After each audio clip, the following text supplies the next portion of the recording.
Well, the White House rolled out the red carpet for the Crown Prince of Saudi Arabia, Mohammed bin Salman. He's colloquially known as MBS. This is his first visit to the U.S. since the trial of his murder for Washington Post journalist Jamal Khashoggi, which was dismissed by the Biden administration. Now, I want to go over the complicated history between the United States and Saudi Arabia. This is not necessarily an indictment on the Trump administration or the current leadership of Saudi Arabia. This is the result of decades of corruption, deep state corruption that was started in 1974. So the fact that the Trump administration and the Crown Prince have to both keep this going, they have to. And I'm going to show you why and how it's not actually good for Americans, especially American workers. Now, the president and the Crown Prince made themselves besties. The White House rolled out the red carpet, full military salute. Now, Washington always pretends that this is about strategic stability, but in reality, it's about weapons, money, and ensuring that the U.S. keeps its foothold in the Gulf, and also making sure that the U.S. dollar does not collapse. Now, President Biden's policy was to make Saudi Arabia a pariah.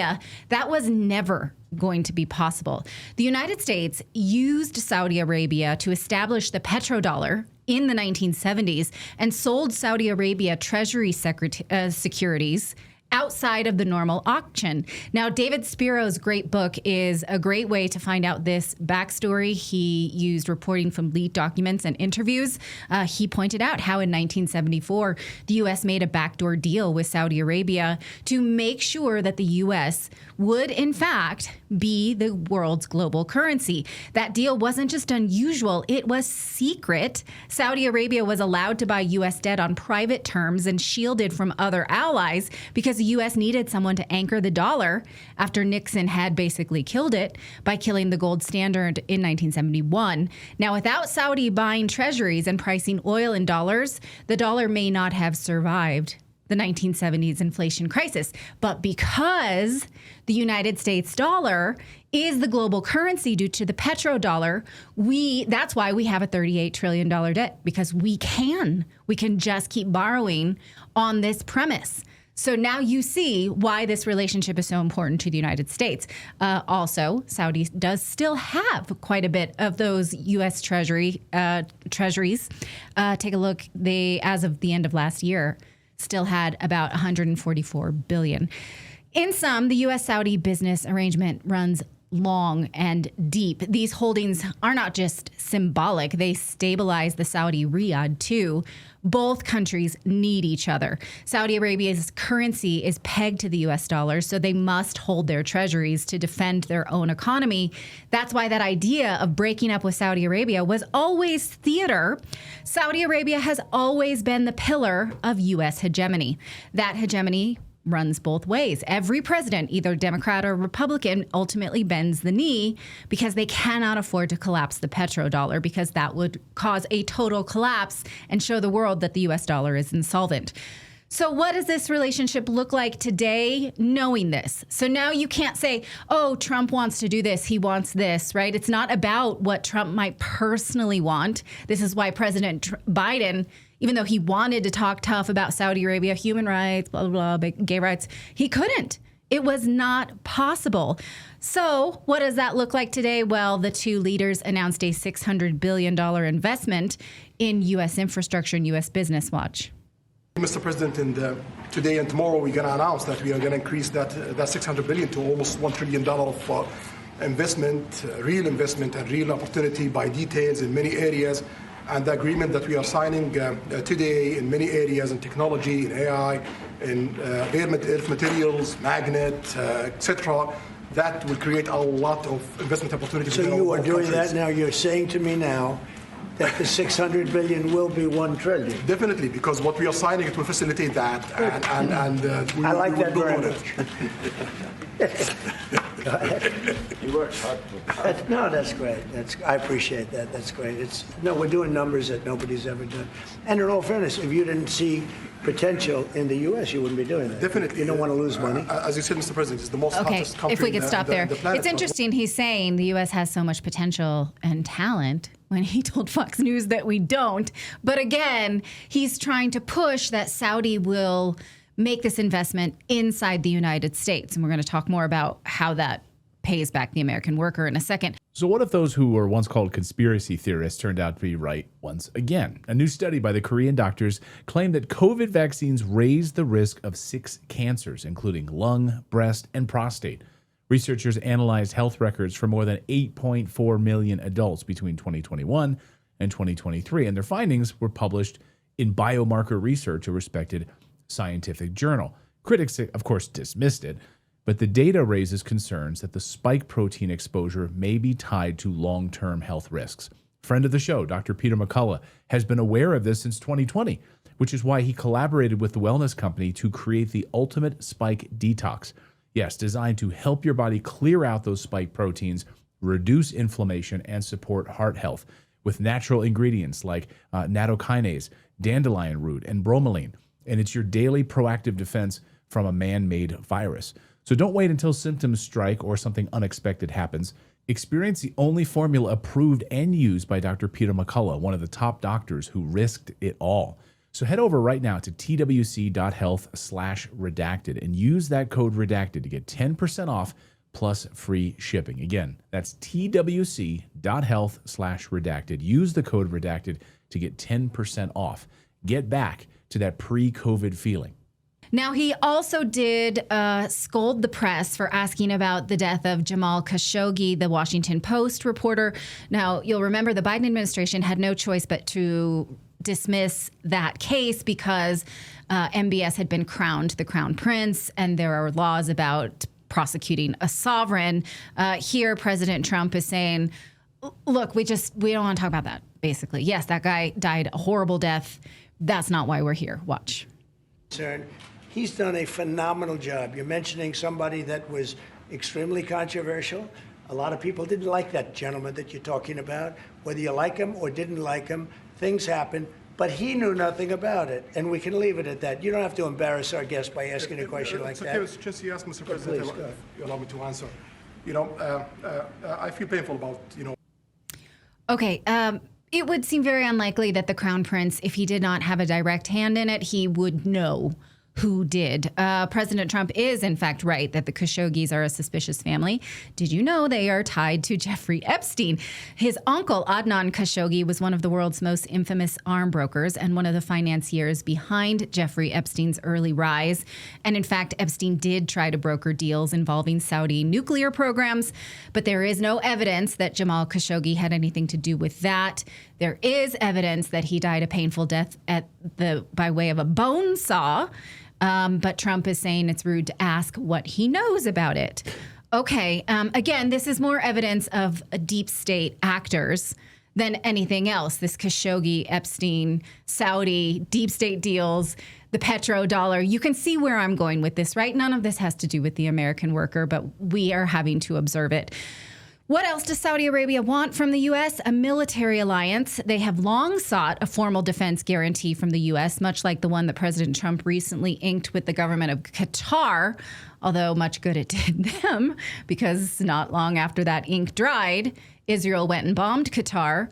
The only thing the United States did to defend them was make Bibi Netanyahu call and apologize. So I don't know what that defense is worth. I wouldn't be too keen if I were a foreign nation for the United States protection, but okay.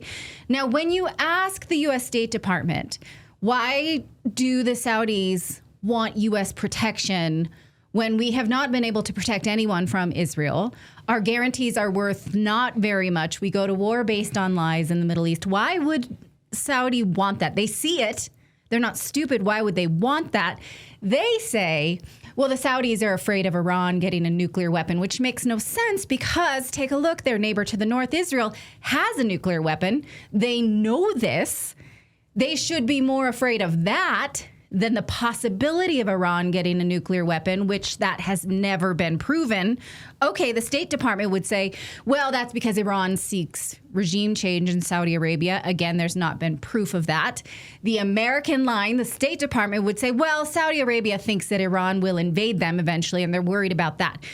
Based on what exactly would you be afraid of Iran making a foreign invasion? Because if you take a look at the list of who since 1950 has actually done cross-border invasions, who there has not on this list. Iraq has, Saudi Arabia, yes, Turkey, Israel. The list almost doesn't fit on my screen. So Iran hasn't invaded anyone in a century. If Saudi Arabia is afraid of an invasion, Iran is a not very logical suspect. So what does Saudi Arabia really need U.S. protection for? It's not very logical, is it? When you look at, though, our history of Saudi Arabia, it's clear Washington does not protect Saudi Arabia out of mutual love. Saudi Arabia surely does not trust Washington. They'd be a fool to. They do it because both sides are chained together by money, the dollar, the debt, the oil, the weapons. I was going to say they need to reframe that or make it a different term. Like it's not aid or whatever. It's money laundering. That's what it basically is. Well, it has been, yeah. I mean, this underhand deal that gave the Saudis U.S. treasuries and then gave the United States the petrodollar, even though the United States had committed at the Bretton Woods Agreement that it would not make deals like this under the table, they did it, right? So it's a long line of corruption that we've had to hold up. Our current leaders, I mean, we're not, we don't make excuses for our current leaders, but they didn't do this. This was done decades ago. So why should we care if it means that the United States will make money around the world and can continue to operate on all of this debt? Why should we care? Well, one, the debt is not good for us. It is a theft from the American people. It continues to devalue the dollar that we go to work for every day. It keeps Washington addicted to cheap borrowing, cheap oil, endless military commitments. It keeps our troops stationed in places they do not need to be.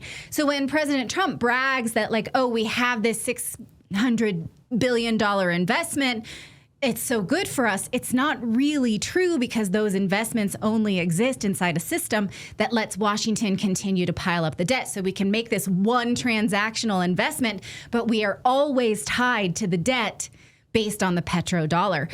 Every dollar of that debt is a theft from the American working class and through inflation and declining purchasing power. So it might be nice that we have diplomatic niceties with Saudi Arabia. It is not good for either country. Let me know what you think of this.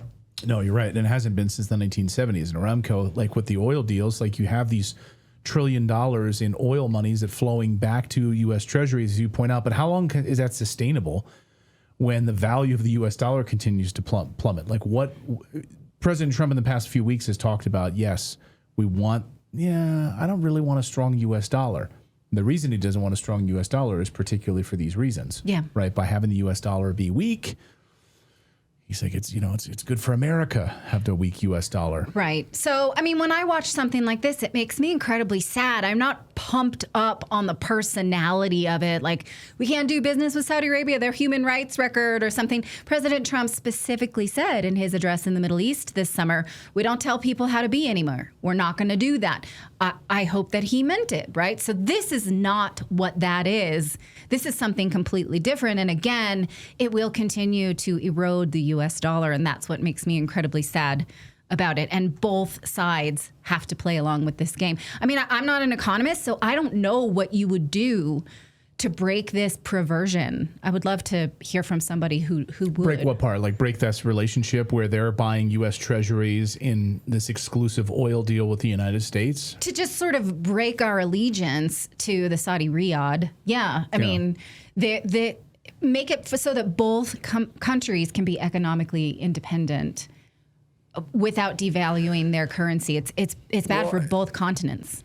And a lot of people don't realize, the more of those American things they buy, if they ever wanted to, if China ever decided, we want to take down the United States, they can just flood our market with that stuff and take us down economically and not even have to drop a single boot on the ground. Not Saudi Arabia, because I'm saying the vulnerabilities of doing things like that to our economy. We just put ourselves in a more vulnerable situation every time. Right.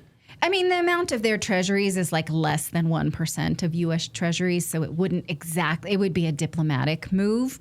But again, I mean, this is something we knew at Bretton Woods, that being the world's reserve currency would hurt us eventually. I can't remember the name of the economist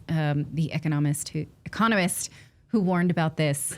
I mean, I think we can safely say that Bretton Woods is dead. I mean, we can put it on a tombstone. It is dead. I mean, the world's reserve currency, the U.S. as a world's reserve currency, is collapsing in real time. It's down to about 47% now.